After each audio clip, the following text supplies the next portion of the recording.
This is the second exercise, similar to the ones in the test.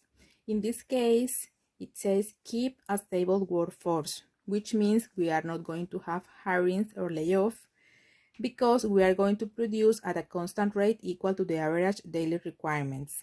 In this case, what is going to change is the inventory, but not the workforce. Second step is find out the production. To find out the production, what we need to do first is know which is the average daily requirement. That is the amount of product that should be produced every day. And to know that quantity, we have to find the average of the forecast demand and the available working days. This average, as you know, is calculated dividing the forecast demand by the working days. What is this number? It's supposed that to meet the forecast in this period of time, the company needs to produce 31 units every day. With this number, now we are going to calculate the daily production. Now we know that the labor force is not going to change. So we are going to produce every day according to the daily requirement, which is in this case is the constant of 31. What I am doing here is multiplying 31, that is the average daily requirement, times the days in that month. So in the month of July, the company will produce 620 units if they produce 31 units every day, and they are going to have 20 working days in that month. The same is going to happen with all the months. I'm just copying the formula here because this is Excel, but you can do these calculations multiplying this number times the available days in these spaces. Next step is to identify how the inventory changes every month. In the first month, we already know that the production is going to be 620, but the forecast demand is just 400. That means we are going to have a difference of 220. So this is the subtraction of the production minus the forecast. Same is going to be for the ending inventory.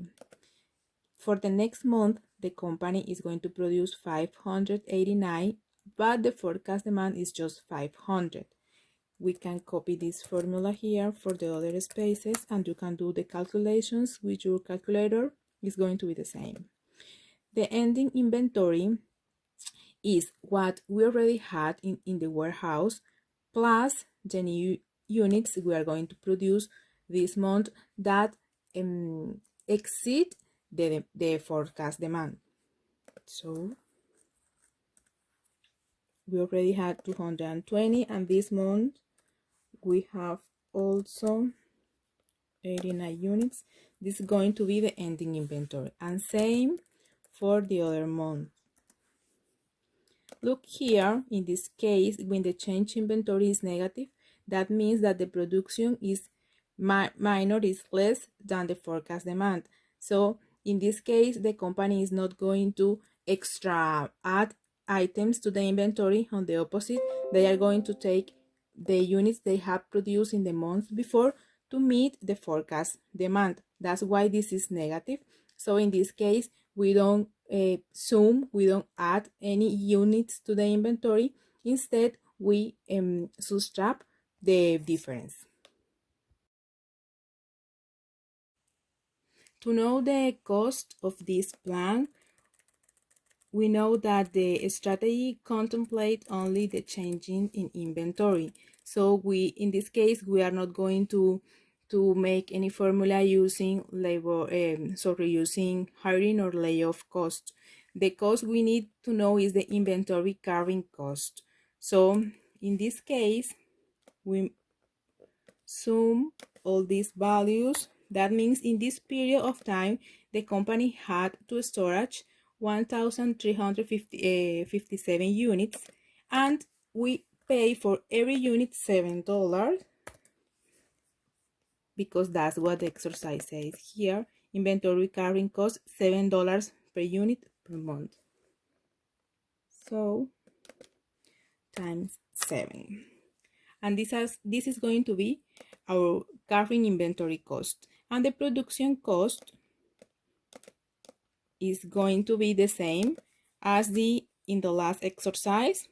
This is the production units, and we already know that every unit needs 1.25 hours to be produced, and that the labor cost per hour is $22.